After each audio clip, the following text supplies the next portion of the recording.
Ladies and gentlemen, welcome to another very thrilling episode of the Apex. I am Paul. I am going to be hosting for today, and I am joined here by my two wonderful co-hosts. Meredith, how are you today? I am in mourning. I am in all black after the results of the races yesterday. So literally all black. So I'm in mourning. Yes. It was a tough day yesterday, tough breaking news today. So I am in mourning. Josh? I'm doing pretty good. I feel like I got a lot more of the Dutch Grand Prix than I was expecting. I think it was extremely chaotic, and so that kind of added to the fun of the weekend. Obviously, the result may not be what people had expected, and definitely not any of us expected. So it was definitely an interesting weekend for definitely Formula One, at least. And they both Josh and Meredith alluded on this. After 4 long weeks of this summer break, we finally have cars on track, which was amazing. Gives us something to talk about.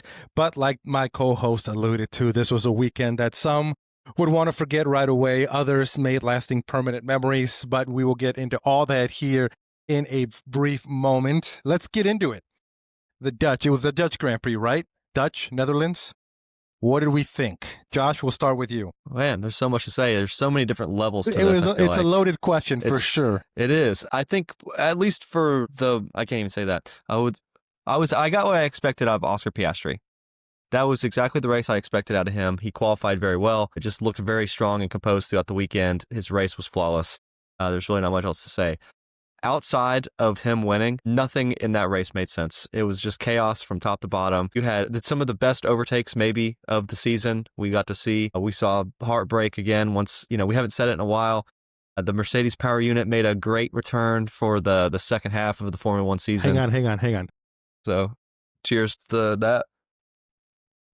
Isaac Hadjar, coming out of nowhere with fantastic qualifying and then kind of reaping the rewards of McLaren's downfall. And then obviously the Ferrari just calamity that was their weekend. So many different things to talk about. But you know what? It was an interesting one to say the least.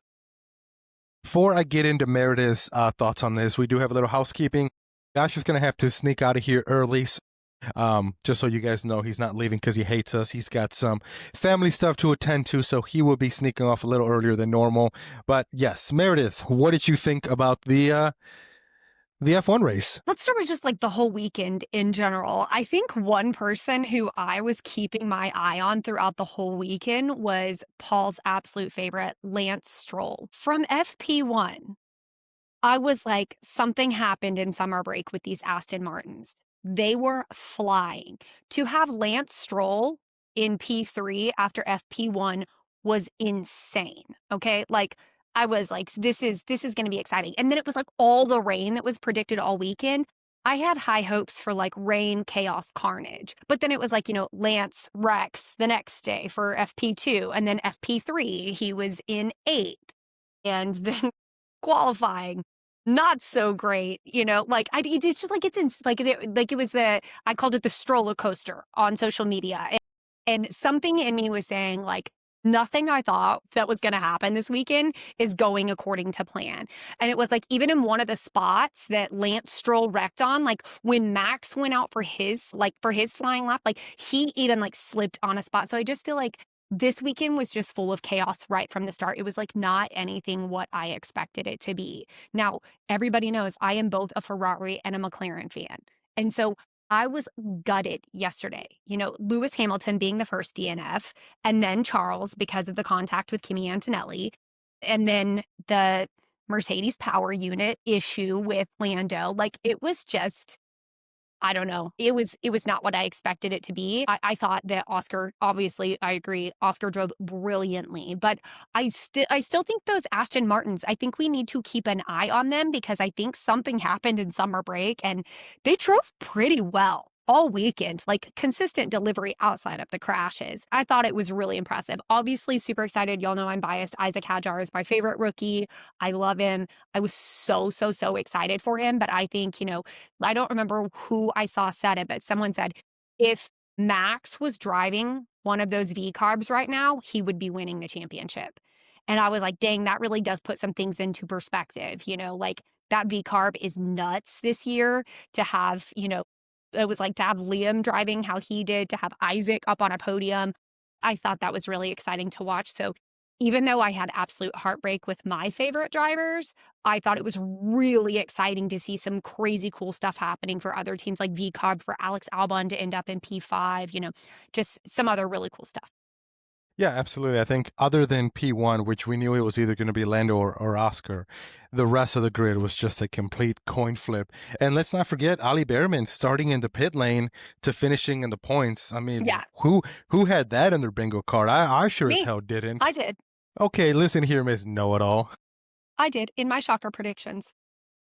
We'll get into that later because I looked at my whiteboard where I wrote mine and it was a disappointing time. But we'll get into that later on. But yeah, it was a crazy weekend, and the stewarding. Can we just get into the real quick this whole Liam Lawson Carlos Sainz thing, because I don't understand. I don't seem to computate it in my head how Carlos got 10-second penalty and 2 points on his super license. It was clearly Liam drove into him. And I'm really starting to get sick and tired of this kid. He doesn't seem to be able to drive against these veterans wheel to wheel without wrecking someone or doing something. It is just he's starting to become a nuisance on there, and is really taken away from the wheel to wheel experience of racing that we're all asking for and screaming for. I mean, the fact that Carlos Sainz's radio was like, it's always this guy. Like, it's always this guy. This is not just it's happened once. It's not it's happened twice. But also it's like, dude, you're in P12. That's where you finish. But like, where was he when they had that contact? Maybe P15? I don't know. Like, it's like, dude, you're not up fighting for a podium. What are you doing?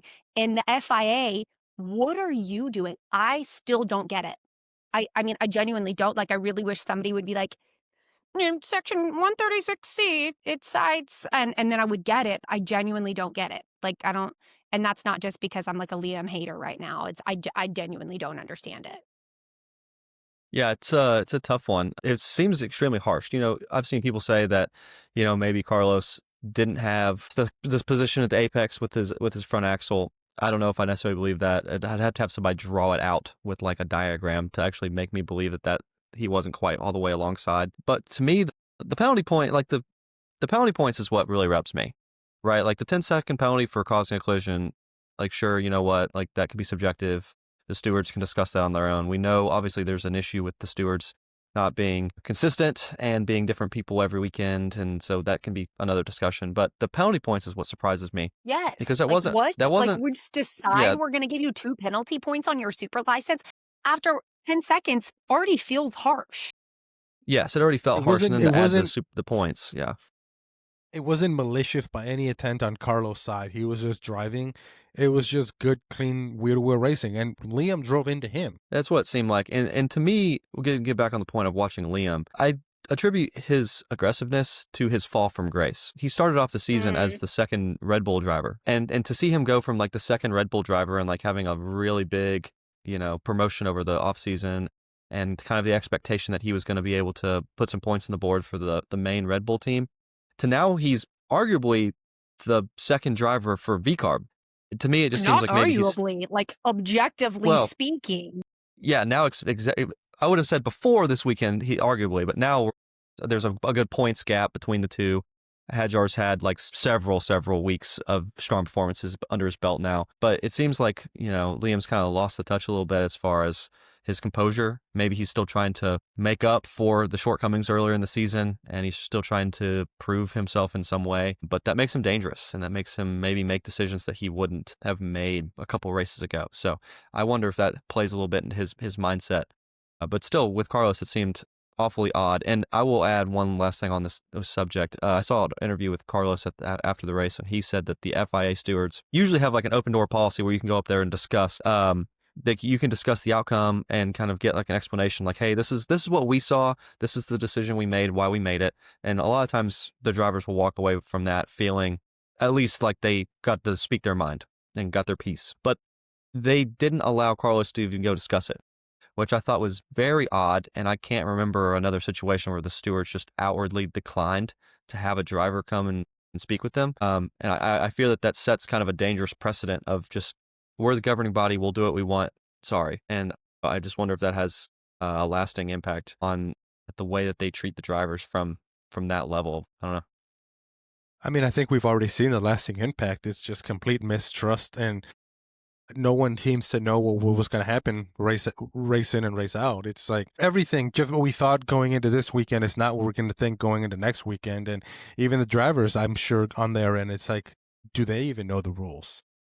To me, that's a lasting impact until we can get a new FIA president and better leadership to run that office. I think anytime a situation like this happens where it's like everybody's legit questioning it and it's like, what is going on? I think it probably would be really frustrating to be a driver that you're like, this is literally what I do and I don't this is my job and I don't understand why I'm being given this type of penalty.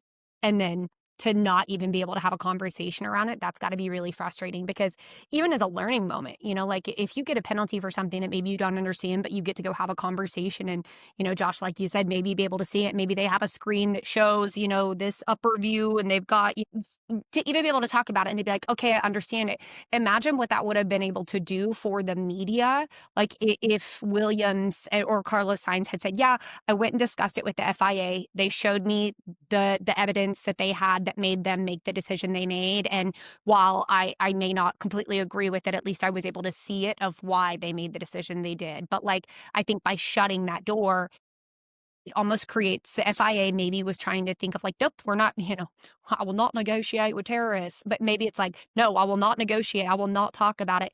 Maybe that's actually causing a more harmful result because now everybody's just confused and they couldn't clear anything up. And now we're all headed into this weekend, which, Monza can be a tricky little track. And, with all the wheel-to-wheel racing we've seen this season, I would not be surprised if we have another incident where a driver's going to get pinched in a corner this weekend. Monza's got lots of those little twists and turns. And it's like, I would not be surprised if we saw another wheel-to-wheel action with another inconsistent penalty if there's contact or something like that. So I would be interested to see if the stewards handle it the same way this upcoming weekend.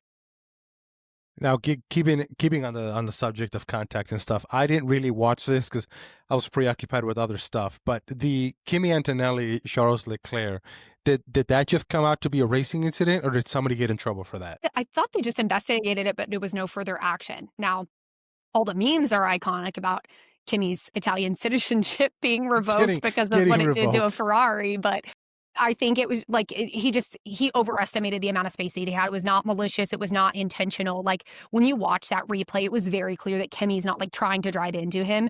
It was just an incident.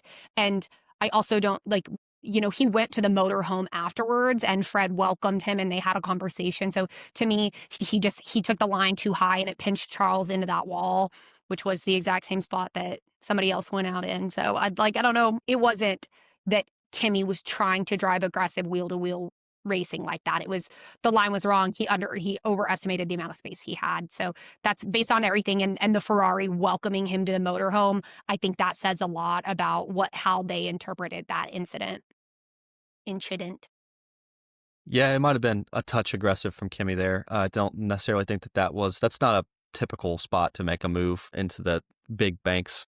That just asks for a lot of understeer when you're in those, with the curvature of that particular corner. It was just a tough one. We saw Lewis also drop it in a very similar fashion by getting up too high on the racing line. It's easy to understeer in those corners, especially when it had been raining and we don't really know how much grip they had at that point.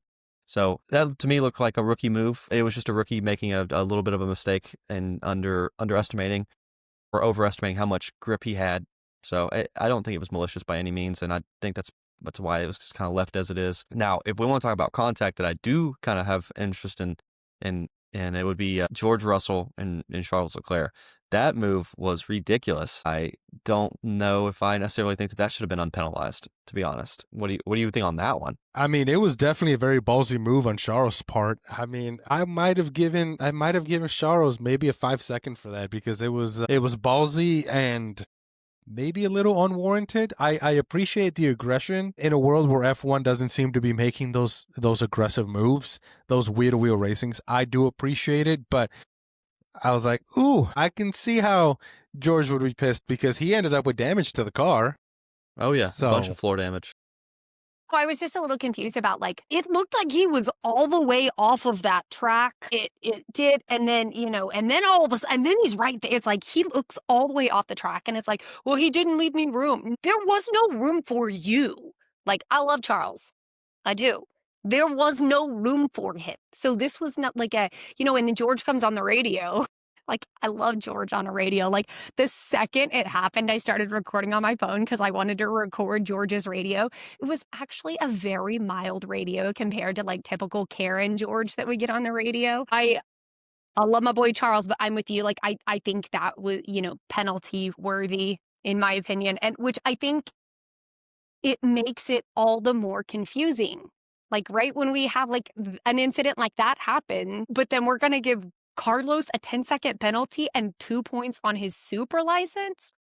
I don't know. See, like it's that kind of stuff happening in the same race that I genuinely like get confused by. And it makes me be like, do I know anything about this sport at all? Because I don't understand. Yeah, Oh, it's just the and once again, inconsistencies. this goes back to the frustration of every F1 fan. I mean, I've been watching content creators post all day, even yesterday. It's like this inconsistency. It's like what is the rule anymore? And it's just starting to get frustrating.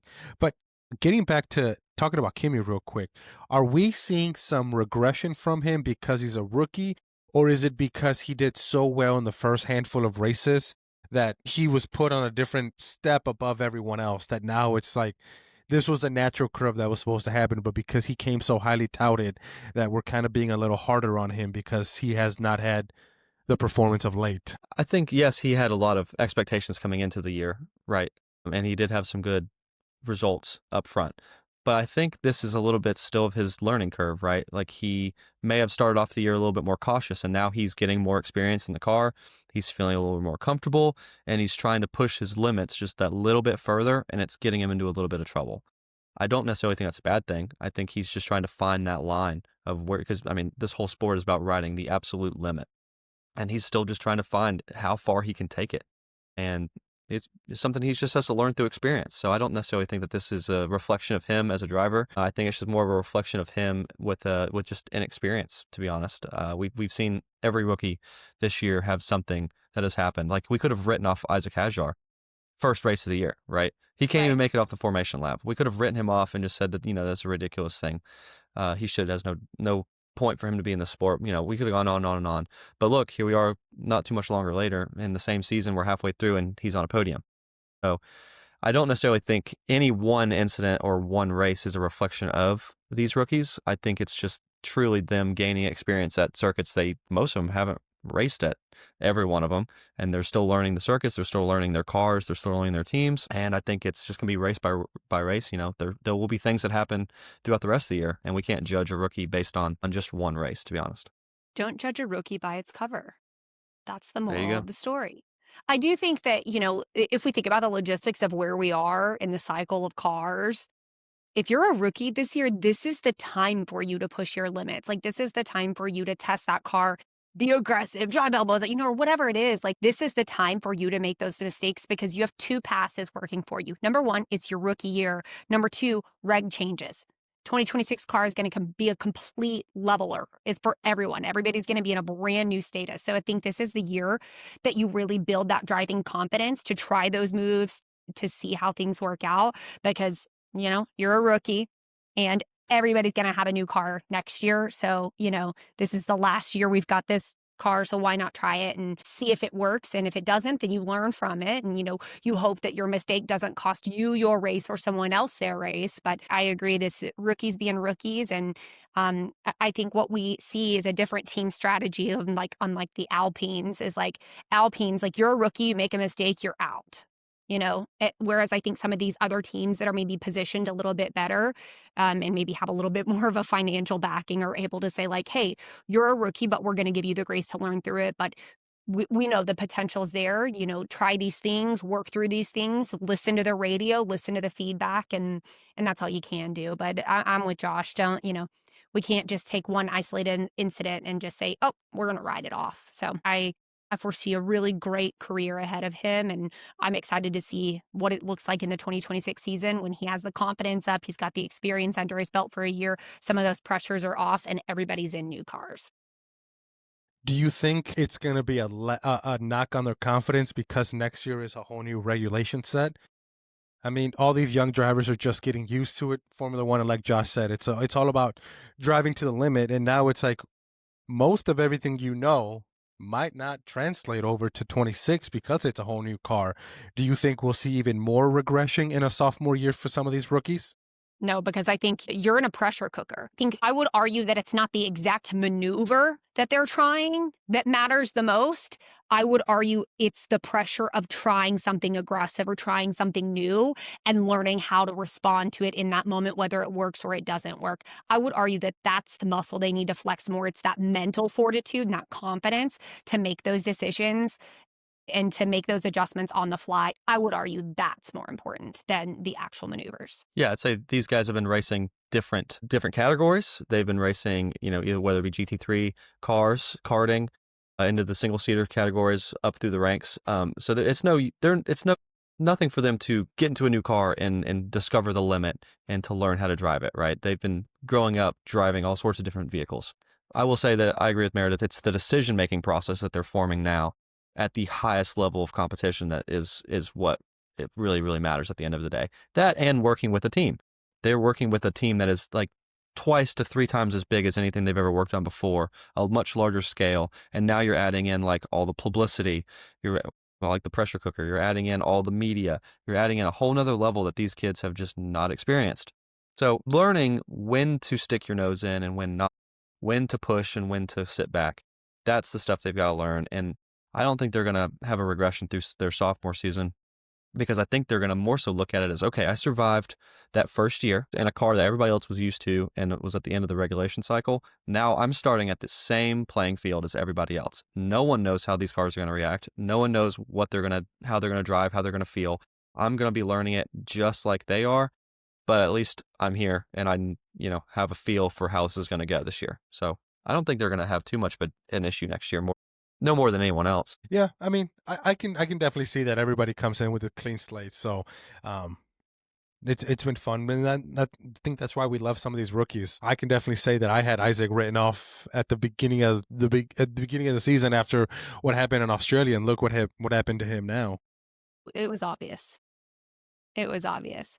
I know that Josh has to run here in a couple of minutes, so I want to make sure we get to his Monza prediction. So we can do a quick recap of the points and how that worked out, and then make sure we get to his predictions. It did not work out for some.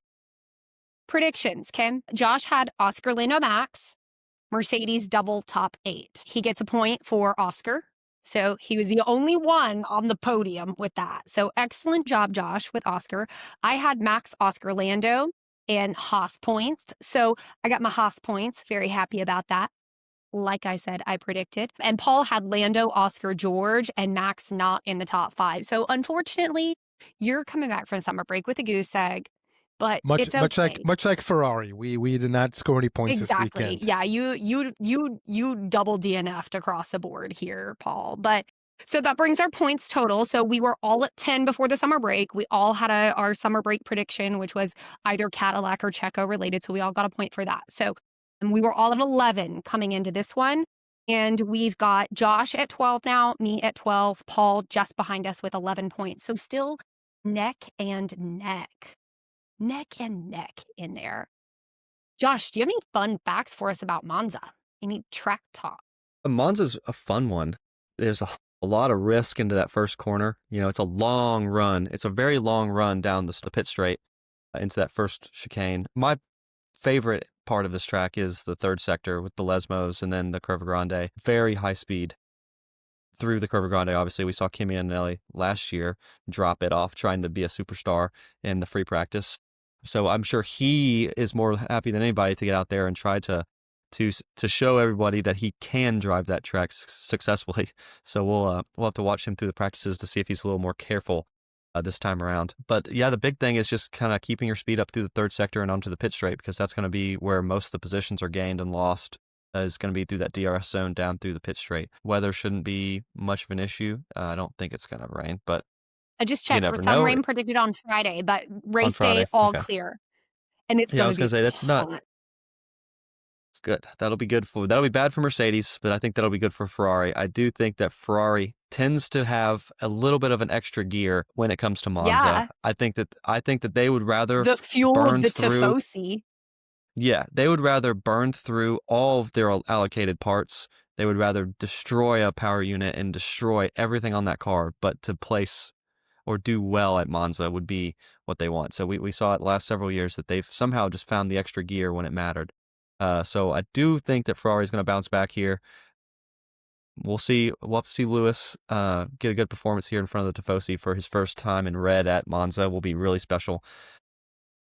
It'd be really neat to see both of them on the podium, but I still just don't think they're going to be that fast. So we'll have to see. I was disappointed by my predictions. I really thought that I was going to have a good one in Zandvoort. Watching like the first half of the race, I was like, I'm going to get every one of these right because that was before Kimmy's so incident. fast.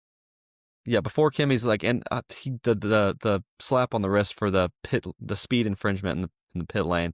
That was just like the icing on the cake for the poor kid. But other than that, I really thought I had it. I thought I had that one locked down. So I hated to see it kind of dwindle. It was dwindling like lap by lap. I was like, oh man, this is getting worse and worse. I was like, oh, and then we're done. Oh, and then we're done. Oh, and then we're done. Yep.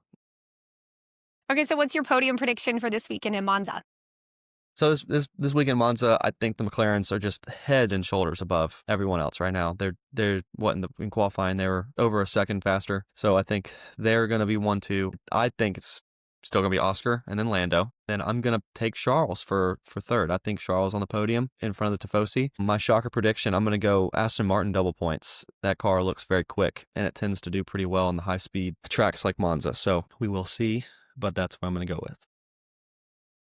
What about you? What do you got? All right. I got Oscar 1, Lando 2, Lewis 3. I think this is it.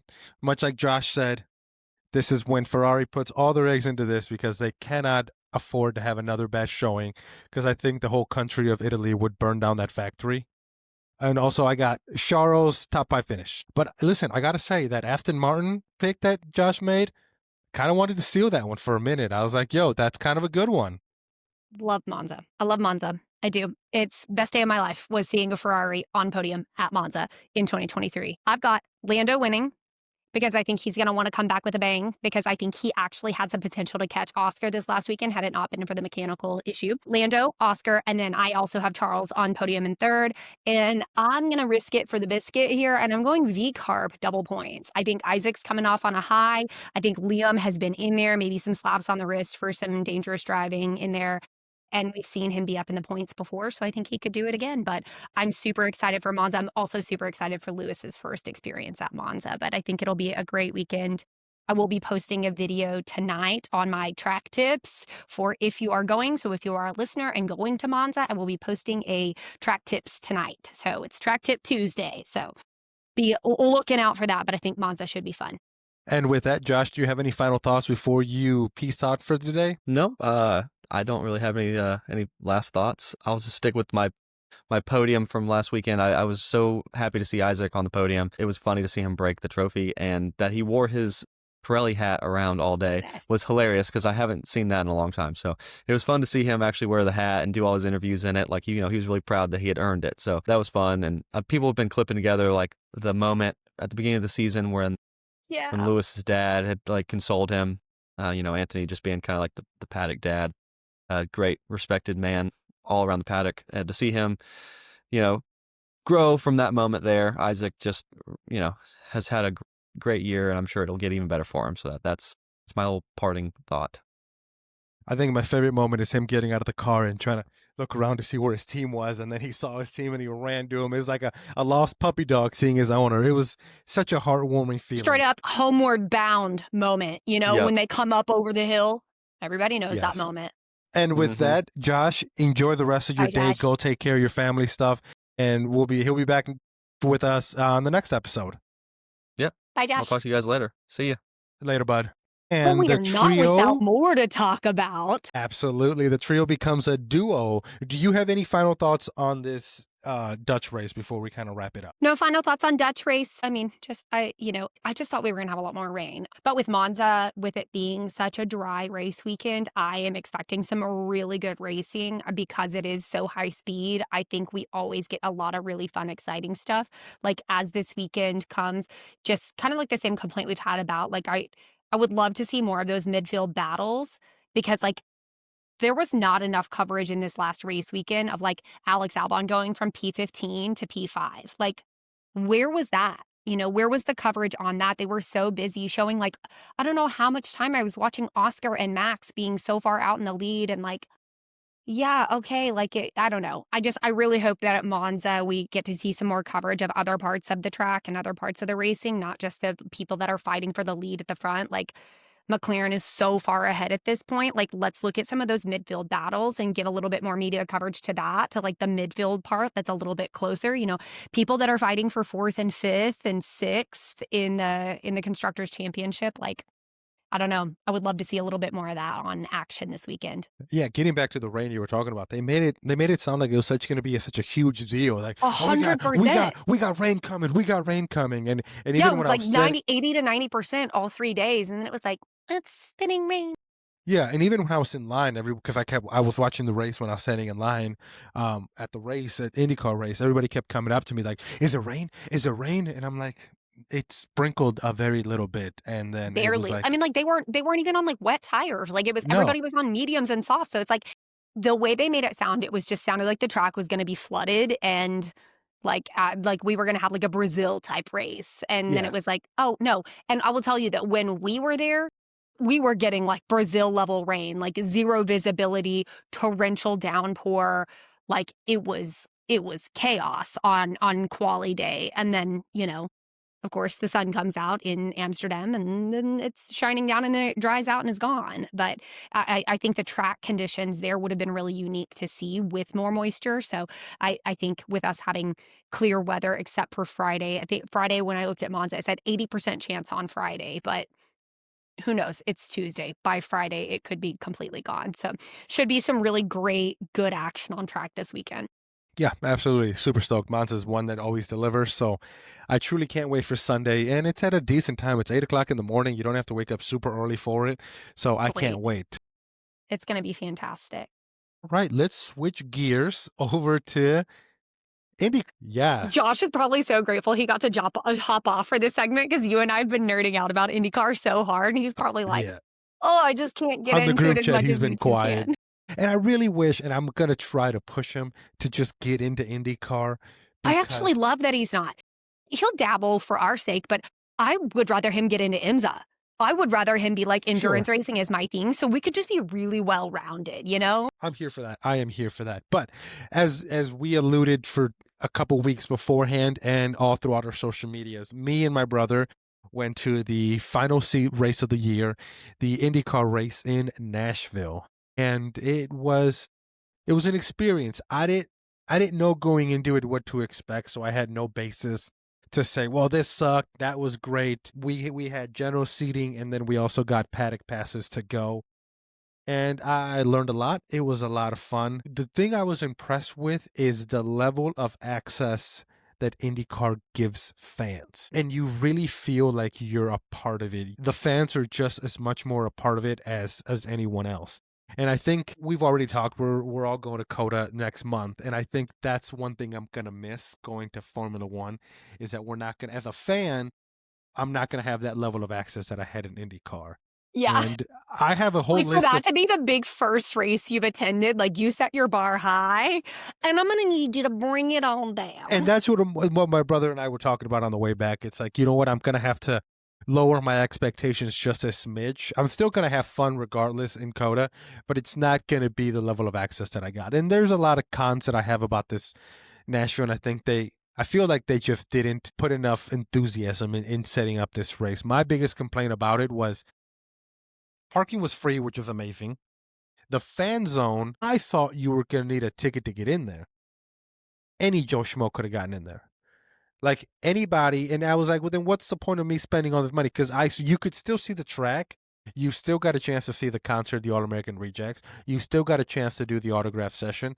So really, you could just go and not pay a single dollar to a ticket Interesting. and still get in. I'm telling you, it was just open to anyone that wanted to get in, as long as you were Is willing to that wait maybe in just like line. how the setup is at the Nashville Super Speedway? Because like out at Laguna Seca, like it's totally different. Like you have to drive up into the mountain and you have to show your ticket to even be able to get up the road to get to where No. the track is. We got in and the guy said, did you pay for parking or are you doing general parking? I said general. He's like, oh, it's free. Just park in the grass.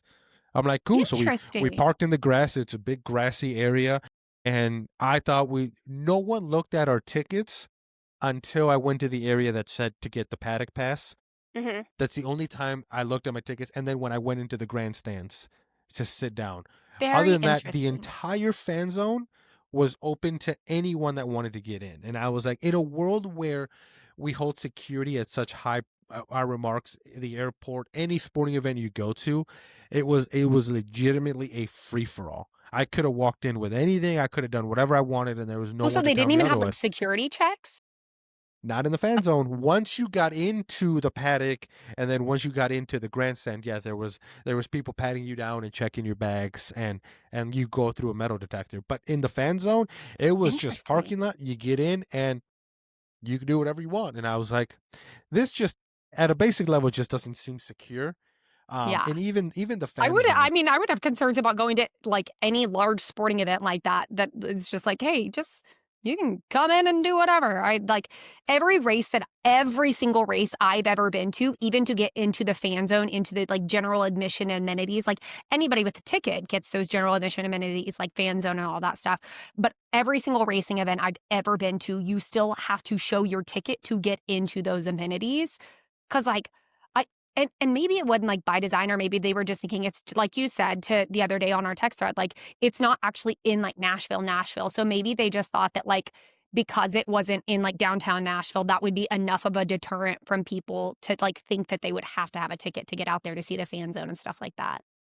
Yeah, who knows? And because I know that I was just standing in line talking to other people, they said it wasn't like that a couple previous years, so I don't know. And Interesting. and the vendors, it was a very nonchalant. There wasn't a lot of food options. There Yeah, I was was gonna say, one. what'd you eat? What'd you eat? I didn't eat anything there at the park. Interesting. No, because we were just so the Saturday we got there, we hung out the fan zone for a little bit, bought some merch, and then we were like, dude, let's go to the paddock. So we hung out in the paddock all day, all throughout. But you just Excuse like me. didn't snack? Like you were out there for hours and you didn't eat? No, no, Okay, I that's didn't not, you snack. need to know if there's one thing about me, I'm gonna eat. I'm a No, snacker. we had a big breakfast at the hotel, and then we went and I was just so into it that food was not even a thought, especially when we were at the paddock because I was Yeah, literally, you know, geeking I out. was I was a dog from up. Ooh, squirrel, because it was just everywhere, and you truly had to keep your head on a swivel because you didn't know who was going to sneak up on you, especially if you want to take a picture.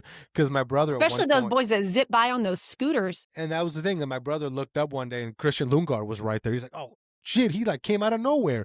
They truly come out of nowhere because we had just finished. They had just finished their practice round, and they have to come in, and the cars have to get weighed, and they got weighed. So we standing right there, and they were just right by you, and I was like, "Oh, dude." So I food wasn't even a thought. My other complaint was the website said, "Don't bring water, just bring a thermos, and we'll have water here." There was no water on the paddock side of things.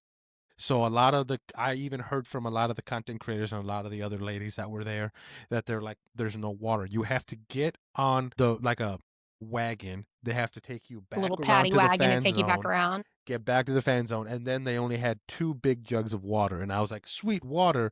When I filled up my thermos, that water was hot as hell. I was Yeah. like, "This isn't fun." So we had to spend $20 on cup of water. So that was kind of a bummer. But the Another paddock, solution for that is spending $20 on an ice cold beer. but when because I wasn't eating, I was like, dude, this beer's gonna kick my ass, and I'm gonna have to drive home. This is not gonna be fun. But the Oh yeah, paddock that's side right. of You only things was a lot of fun. Truly, I was with arm's reach on these cars that I've been watching all year long, and yeah. it was incredible. Isn't Just it so cool? it was it was incredible, and you got a chance to walk up to these drivers and just, I wasn't an asshole. I was just, hey, do you mind if I get a picture? And a lot of them were super nice. Honestly, when I think about it, no one turned me down for a picture. Everybody was nice. It was just me trying not to be awkward. It was a lot of fun. I had a great time. The autograph session on Saturday morning. So the gates open at 9. I told my brother, I said, dude, we got to get there early. Everyone had the same freaking thought. We got there at Yep. like 7:30. There was already a line, people standing in line to get these autograph sessions. My only bummer was they split it up into 2 lines. And like an hour before the event happened, they put a sign on what drivers were going to be in A line, what drivers were going to be in B line. So it was like, damn, A if I coin want toss. autographs from 2, you can't do 2. You're just going Gotta to go have wait in to, the other line, or like you're just that, like you get the drivers you get. you get the drivers you get in that line because the lines were so long. There's no point in going all the way to the back Yeah. just to get into the other line. So it was like, you really had to make an executive decision on I would which say yours line paid off. Mine paid off because that was my point. I was like, this is the one I'm gonna do. But like I really wanted to get Scott McLaughlin or like Alex Palou, but he was in the other line, and I was like, well, this kind of sucks. But either way, I got a chance to in the autograph session. I got a chance to meet Pato, talk to him, shake his hand. I gave him a gift. For Why a don't you lot of tell him you, what you didn't give him? okay, hang on. Let's start with the positive. So the fire department, along with the military, we have things called challenge coins.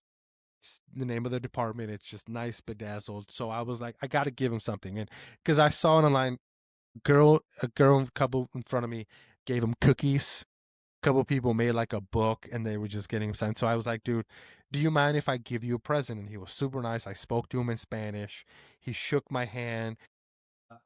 He signed my hat along with Willpower. So it was super cool. It's too soon. Don't say it. It was Willpower was a bit of a jerk, but we'll get into that in a second. I'm gonna give him the benefit of the doubt. You need to give him He- the benefit of the doubt because he knew what was coming today. Correct. The fan in front of me at the general admission said that Willpower's always been a jerk. But my experience, I'm gonna give him the benefit of the doubt. I had talking to Pato when I was okay meeting everyone, and I got Joseph Newgarden and Christian Lundgaard's signature, and everybody was chill. There was a couple people, especially the younger drivers, who were like, buzz off. But I was truly shaking when I left talking to Pato and shaking his hand and talking to him in Spanish. I stood in line because my brother was behind me, and I was just literally just shaking. I It could was tell you were so nervous in that video Kevin took, but it's so sweet. because even going up to that, my voice started getting higher, and Kevin's like, "Dude, you're nervous." I'm like, "Shut up! No, I'm not. You're nervous." Hey, if it makes you feel any better, Joe made me eat humble pie because I was like, I can't believe that Paul forgot to give him one of our Apex stickers. Like, I'm like, how could he not? And he goes, hey, you're one to talk? And I was like, what do you mean? What do you mean I'm one to talk? I've never like given a driver anything. Like I'd never been to a race like as a content creator. And he was like, you literally walked out into the paddock at the Lone Star Le Mans last year and yelled howdy at a driver. And I was like that, like literally panicked. I was like mentally preparing. And then like the first driver I see is Nick DeVries. We lock eyes. I think we do. He probably was looking at a car or something, you know, and I panic and I just yell, howdy. I've never said howdy in like a normal, everyday way of being. And I said, howdy, went like this and just kept walking. Didn't ever stop, didn't go back and get the autograph, just absolutely panicked and just kept walking. Never went back by. Never went back by. Yeah. Shout out to my brother though, because he was the one making sure that I was handing things out to people. I at one point elected him as my manager, and I said, "Dude, you got to help me do this." Because I am just a kid in a candy store. I don't know what's going on. There's tons Now of you people. understand it. Like, that's why I have a content husband. He is my content king. Joe, when we're at races now, he walks around. He's like, oh, this would be a cool location for you to do a video from. Or, And that's hey, what like, go talk to us. Like, because you get so excited. Like, this is what I try to tell people. This is my Disneyland. This is my Mecca, right? Like, when I'm at races, I am on an adrenaline high and I do not make the best decisions. So like, that's why it is so important to have like a spotter with you, you know, like and that was my literally to brother. help you be like, I'm in a video. I'm going to tell you to do this stuff. And I'm going to tell you now, I think your husband is going to have to direct you, me, and Josh when we go to COTA, because I'm going to be lost. And even If it makes you feel any better, I'm better about it at COTA because that's like my second home. You know, like I've done so many races there, and especially F1 races. This will be my 5th year, so it's like you are in good hands. And then Joe will help just corral us like little I'm here feral for that. cats. He will just keep us all in check. 'Cause I was even during the concert, I was just standing there watching the All American Rejects, and Kevin's like, "I'll be right back," and he literally went around the crowd and he was just handing things out to people, and he's like, he would find a group of girls and he'd be like, "Hey, you guys want to listen to a podcast?" And he was on it. Shout out to I him. love that. He We kept love me you, in line, Kevin. and he was the one taking pictures. But I can't say enough what a fun experience was. And then Saturday night, my brother and I have always talked about getting matching tattoos as a brother thing. This is no secret to anyone that really knows us personally. We're 6 years apart. We haven't always gotten along. Now that we're roommates, our relationship has gotten better. We tend to do things together, and our big thing is we talk about motorsports. So I surprised them I got in contact with a tattoo artist out there, and I said, let's get matching tattoos while we're out here to just kind of, we're big motorsports fans. This is the first time we're doing Indy. We're doing it right. We got paddock passes. So we went on Saturday night and we got tattoos. If you guys can kind of tell, the bandage is still on. It is the IndyCar and then the 3 stars for the Tennessee flag. And we did it. We solidified it. Now it's, like I I love alluded at the that. beginning of the show, it's a permanent mark that we will always be able to look at. That's And so cool. it was just a lot of fun. I did learn, bring sunscreen because I am burnt up. It was bad. So that was a rookie mistake on my part. Also, I learned, did you know this? IndyCar has something called the IndyCar Nation membership. No, okay, and like I was gonna add those on my notes to ask you about. So we noticed that we had wristbands from like the nightclub that said Paddock Pass. It was a Saturday and a Sunday, but we were noticing that people also had pit lane passes. And I looked at Kevin, I'm like, dude, how the hell do we get those? Because you can, up until the race, you can walk the pit lane where all the cars are and all the things, and then you can walk on the grassy area where the whole Nashville sign said. And I'm like, dude, how do we get in there? So we were standing in line for the autograph session, and these 2 older guys were behind us, and my brother just out of nowhere said, how do you get that? So he said, we're a part of the Indy Nation membership, and there's a tier membership, and you can get pit lane passes and paddock passes for one price instead of just getting paddock for one Oh, and then doing nice. something else. And it's like $150 for the whole year. Oh, that's You get fantastic. a Because discount like, what on was the paddock pass? $50? the paddock pass was 100. Okay, so yeah, that's like So I paid 400 for my brother and I. So it was 200 for the seats and 200 for, well, it was, yeah, it was 400 with everything. And so for $100 you get pit lane and you get paddock passes when you're a part of the membership. And you also get a chance to get a part of the lottery. So every race you go to, if you buy the pass, you get to put in a lottery. So this gentleman at a certain time frame had to show up at the paddock, and he got chosen to get into the pace car. So that's so cool. he got a chance to get into the Honda Civic R-Type car during the pace and do a That's few so laps. cool. And he was just telling us about all the experience. You get access to buy tickets at like the big gala that they have to present Alex with the big trophy. And it was just a lot of perks you get with the membership. So I told my brother, next year, We be come doing it. January 1st, we need to do this. So we're 100%. I'm like, I'm for sure doing that because I know I'm for sure gonna go to at least 2 or 3 IndyCar races next year. So I'm like, yes, absolutely. Like I'm for sure gonna go back to California. I've already got tickets to the Arlington one, and then we'll probably do a Nashville one. Like I had so much FOMO, but it's just like I leave for my national sales meeting and then I come back and then I've got my Europe trip and there was just way too much Yeah, no, stacking up so absolutely. quickly. But I had a great time. I fell in love with IndyCar a lot more than I would have.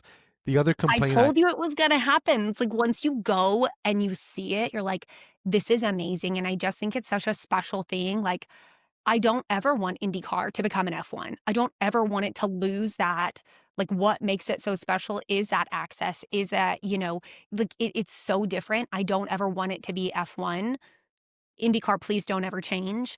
Like that's the most special thing about it. And once you go and experience it, I mean, like I also set my bar really high. Like I started at a hospitality because I wanted it planned for me, right? Like I didn't know anybody who else was going. Like at least if I would have gone to Nashville, I would have known all these other content creators and all these other podcasters that I've met at other races. And like, you'll get to experience that now. Like, you got to meet some people at the race, but like, when you come to COTA, like, we'll probably end up meeting up with people that like I've met at other races. And like, that's the fun. The dominoes are going to start to fall. You fell in love with IndyCar, and now we'll get to plan out like what races we want to go to next year. And then once you've kind of done your first one, it's like, okay, now I know what to expect. And now I can like go meet up with people and like enjoy the race with them too. It just makes it really cool.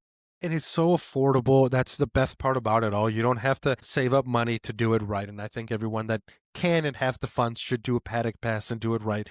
But it's not going to break the bank like an F1 race. And that's no knock to F1. I love F1. F1 is what got me and Josh to be friends. And other than being co-workers, it's what got this podcast going. So F1 will forever hold a special place in my heart. But IndyCar, just the level of access and how much fun you have for a fraction of the price is undeniably, you can't mess it up. The other complaint that I have is because it's such a short oval track, it was hard to keep up with everything going on. Yeah. I was focused on the Pato Alex Palou fight, but I lose a lot of stuff in the middle. You lose. I will say that just so you know, that's not like just because it was a short oval.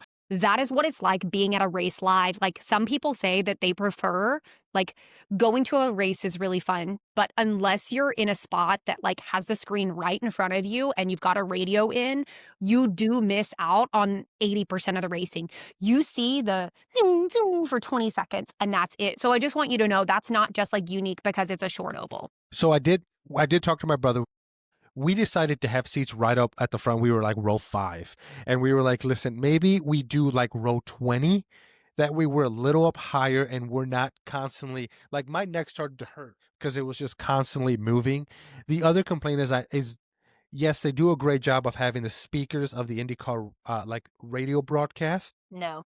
But you don't know what's going on. And I noticed that a lot of people would walk in with like, if anybody's gone to they're listening to the broadcast. They're not just listening to the announcers. They listen to the radio broadcast. Those speakers over, like, depending on where you are in relation to the speaker. Like, I've gotten really fortunate that some of the seats that I've chosen in the past, the speaker has been right there, like right by me. Like, for example, we sat front row at Austria at Red Bull Ring. We were the first row, which had its downfalls. Because then, you know, as you're sitting in, there's like a little fence in front of you. Sometimes that bar was in the way. But we had a speaker right there. So we could hear everything. We didn't need radios or anything because we could see so much of the track, because Austria is one of those where you can see so much of the track. And we had a speaker. So it's great. So there's some give and some take, and you'll just kind of learn your flow. Like, one of the nice things about like at least COTA, like if you have an Amex credit card, you get headsets for free. And then like if you don't have one, you can purchase a rental for like $35 or it's like $39 or something like that. I always listen to the broadcast at the F1 races when we're there. So there are little cool amenities like that, but you'll just learn what's available at each track. And that's kind of the nice thing about going the whole weekend, is that like Saturday you may go and you may be like, I can't hear it very well. I need to make sure to get a broadcasting set for Sunday for race day. So you learn it. And that was the big thing. It's just a big learning curve. And I told my brother, I said, we got to do it with the headset so we can have somewhat an idea of what's going on. But the race was incredible. The cars were just, you don't realize the speed when you're watching it on TV until they're right in front of you. And you're like, holy fuck, these cars are quick. And the difference between Indy Next and the regular Indy cars is like night and day. And don't get me wrong, the Indy Next was a lot of fun, a lot of good overtaking. And I need to, like I said in the video that was posted, I need to do a better job of following that. But that IndyCar race was amazing. The wheel-to-wheel racing that we saw for like 6 or 7 laps between Alex Palou and Pato O'Rourke was incredible. So good. They were giving it to each other. I felt awful watching Pato just lose it. It was a weekend that you want to forget because you're a motorsports fan, because Charles, Lewis, Oscar, Pato, you name it, they were gone. Pato, but literally. And then when Lundgaard was, I was like, I'm sick. It was like people were texting me and they're like, are you okay? I'm like, no, respect my privacy. No, why are you even texting me? You know the answer is I'm unwell. My brother, once that happened and the Pato thing happened, he looked at me and he's like, dude, let's just leave. I'm done. I don't want to be a part of this anymore. I am destroyed. And I was like, Kevin, do you think that I was bad luck to Pato? Do you think the coin that I gave him was bad luck? Do you think it was my fault? And he's like, no, it wasn't. The other cute moment Kevin told me, he's like, hey, you know that coin you gave him? Pato put it right in his pocket after you walked out. So he kept it. I hope he still has it. And, it's just a cool little moment. Overall, I Well, had an I'm amazing glad you were time. able to give him something, and especially something that's, like, meaningful to you too, because, like, that's what you do with your life. Like, that's what affords you the opportunity to be able to go to a race and meet him. So very cool that it's something meaningful and that it's, like, such a special part of being a first responder and the community that you're a part of. But yeah, it was, I couldn't agree more with you. I had an amazing time. Good. It kind of sucks that this was the last race of the year just because other sports series are still going on. It was like, come on, you can't give us another month or two of IndyCar. Already talking to my brother, we're already trying to figure out what races to go next year because this is something I want to keep doing and I want to keep growing and I want to keep keep Yeah, I keep can't wait for that going. calendar to come out, and then, we'll be able to, like, pick what races. Absolutely, absolutely. But yeah, great race. Joseph Newgarden, hometown guy, wins the Nashville race. Which, I'm not a big Joseph guy. He was nice to me. He gave me his autograph, kind of chit chatted for a little bit. But congrats on I'm him. just so mad at Team Penske right now. I can't even be happy for Yeah. him. I'm like, Congrats on him for winning. But Will Power, I think we all saw the rumors, heard him, saw the writings. He no longer is with Penske 17 Racing. years. Correct. 17 years. When he stalled in that pit lane, like, I had literally just posted because Pato had gone out, like, 3 laps before, and I had just posted, like, "Do not talk to me. Pato is out. I'm unwell." I have now had 4 DNFs. 4 of my favorite drivers across 2 races have DNF'd. I am sick. If Will Power does not win this race, I am done. I am not kidding. The second I posted that story on my Instagram, Will Power's coming into the pits, fantastic pit, and then stalls, and I literally was like, I genuinely think I may cry because to me, I was like, he either already knows what's coming and he's trying to Valtteri Bottas Mercedes last race this, where they told him to stop and he said, F you, you know? I was like, maybe he's just going for the Hail Mary and he's just going to really sign off with a note and be like, leading this race and Penske doesn't have a contract for me for next year. Or I was like, or he's fighting for this seat. And if he wins this race, he could potentially keep that contract. So I don't know. I was devastated to wake up and see the official statement today. I did see a lot of different sources, no blue check verified, but a lot of different sources that it said that Andretti has expressed interest in Will Power and that if Colton Herta does go to F2, that Will Power is Andretti's top choice for a replacement. So I don't see a world in which we don't see Will Power on the Indy grid next year. We've got a lot of open seats. We don't even have a 2026 calendar yet. So there's still time. I still have hope. I Yeah, need I Will mean, Power. he's kind of a staple to IndyCar, and I don't know if I'm just a new fan, so forgive me if I'm speaking out of pocket, but I don't know if I'm ready to see an IndyCar without a Will Power, just because those two seem so synonymous with each other. But also, I heard the rumors that it looks like David Malukas is going to take his number 12 car and that Team Penske. So David But Malukas like, is a great young talent. those things are so separate for me. Like I love David Malukas. I think he's fantastic. His improvement in trajectory has just been insane. I'm so excited for him. So like I'm so happy to see David Malukas. I actually think him learning and driving with Joseph and Scott will be so phenomenal and he'll grow and progress even quicker than he already has, which he's had a fantastic time. So I'm very, very excited for David Malukas. I wish him absolutely nothing but the best. So I have to compartmentalize those things. But I think next year will be a really exciting year to get into IndyCar for new fans. The landscape is going to be very different. So I'm excited to see what happens in the off season. Yeah, the big thing right now is where does Colin Herta go? Does he go to F2? I don't want to see him go to F2. I I personally don't either. understand why he would go, just because F2 is more the feeder system to IndyCar, and I can see him possibly in the talks with Cadillac about doing something. Yeah, But because he's Andretti's boy. And if Andretti's CEO of Cadillac, then yeah. but in the exposure side of things, I don't think F2 gets the exposure that IndyCar does when it comes to Agreed. fans. I would hate I to. mean, but at this point, it's not about exposure. Colton Herta doesn't need exposure. He needs super license points. The point, he doesn't have enough super license points to go into F1. So this is not about exposure or him being a marketable driver. It's purely to get enough points to be eligible for an F1 super license. And I could see him doing F2, getting the experience, getting the super license points, and then Valtteri and Checo doing a couple of years, their stint, and them really developing Colton Herta as part of their. It's like we talked about last week. I could see that happening. I just, again, there's no point in speculating because I think the news will break sooner rather than later. I think willpower was the first domino to fall in this offseason Indy news. And when I say exposure, I just mean on a selfish manner. I really have enjoyed watching Colton Herta race and learning about him. That the exposure of not seeing him as much on my TV, that's going to be tough. And I'm only saying it as a selfish fan, but I Oh, can yeah. definitely see why he would make that move, and hopefully it works out for him, because I think he would be great for Cadillac, and I think he'd be a great young talent. But I can't say enough how much fun I had. I can't say enough how much IndyCar, even all the fans were so welcoming. Like, nobody was talking crap to each other. Everybody was so welcoming. Everyone was nice. There weren't even any drunken idiots to cause a ruckus. Everyone was super nice, super welcoming, super willing to talk. I had an amazing time. I cannot wait to go to another IndyCar event. This is gonna be my thing, my brother's thing, and I'm Love gonna that. tag along with you and go to some races next year. It'll be fun.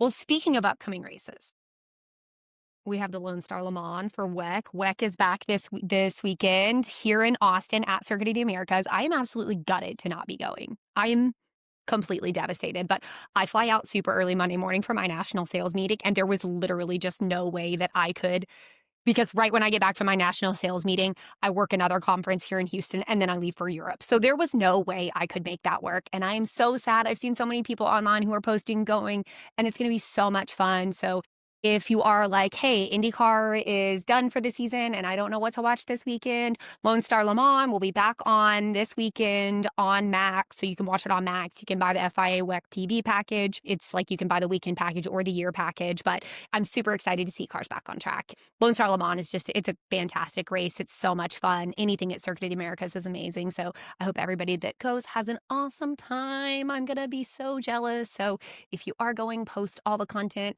I will definitely be watching from the comfort of my couch. It's going to be nice because it's going to be like morning race for Monza. And then I'm going to be doing a little packing and get some chores done. And then I'm going to sit down and watch the Lone Star Le Mans and then go to bed real early. Yeah, if you're a motorsports fan, this is an amazing weekend for you. But with that, we kind of wrap it up. I had a great time. I could talk IndyCar all day, and we can go for another hour on how much fun this No, was. we But we got to wrap this up. As you guys can tell, I've been smiling from ear to ear since we got on this topic. But do you have any last final thoughts before we kind of wrap it up for the day? No, just happy to be back with F1. Happy to have another race this weekend, like Monza and Lone Star Le Mans on the same day. Like, that's great. I'm super excited. It's going to be fun, and we'll be back next week. Yeah, it's going to be a great time. And I think we're going to come out with an episode Sunday instead of Yeah, the usual we'll be Monday recording that we Sunday do. next week since I'm traveling for work for that one. So yeah. Stay tuned for that. I will be later today or tomorrow. I'll be posting more pictures that I took from IndyCar. So please keep an eye out for that. And with that, I hope everybody has a great Tuesday. Hope everybody had a great Memorial Day and has a great week. We Labor will Day. be with you guys. What did I say? Memorial Day. Labor Day. I'm so sorry. I'm losing it. Hope everyone had a great Labor Day. Have a great week, and we will be talking to you guys on Sunday. And like always, please follow us on all our social medias. We will try to interact with you guys the best we can. Everybody, take care. It was great talking to you guys. Bye.